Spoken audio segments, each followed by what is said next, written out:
കുന്നമംഗലം ഗ്രാമപഞ്ചായത്തും Pathimangalam Mohammedans arts and sports ക്ലബ്ബും സംയുക്തമായി സംഘടിപ്പിച്ച LP-UP സ്കൂൾ തല ഫുട്ബോൾ ടൂർണമെന്റ് 2017 പതിമംഗലത്ത് സമാപിച്ചു.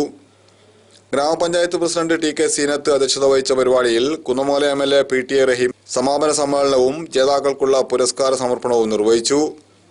ഏതായാലും Mohammedans arts and sports club ഈ പ്രദേശത്തെ എല്ലാ കാലത്തെയും സ്പോർട്സ് പ്രേമികളുടെ ഒരു ആവേശമാണ്. അവരാണ് ഈ പരിപാടി സംഘടിപ്പിച്ചിരിക്കുന്നത്. തീർച്ചയായിട്ടും അതിന് പിന്നിൽ പ്രവർത്തിക്കുന്ന എല്ലാ ആളുകളെയും ഹൃദയത്തിൻ്റെ ഭാഷയിൽ അഭിനന്ദിച്ചുകൊണ്ട് ഈ ചടങ്ങിന് എല്ലാവിധ നന്മകളും നേർന്നുകൊണ്ട് ഇവിടെ 4-5 ദിവസമായി ഈ പരിപാടിയിൽ പങ്കെടുത്ത് വരുന്ന കുട്ടികളെ അനുമോദിച്ചുകൊണ്ട് ഈ പരിപാടി ഔപചാരികമായി ഉദ്ഘാടനം ചെയ്ത് അറിയിച്ചുകൊണ്ട് ഞാൻ അവസാനിപ്പിക്കുന്നു.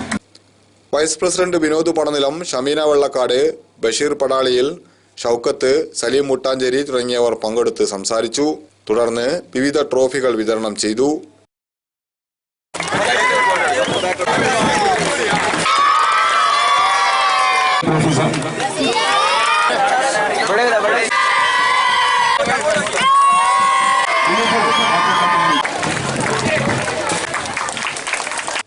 News bureau, Pathimangalam.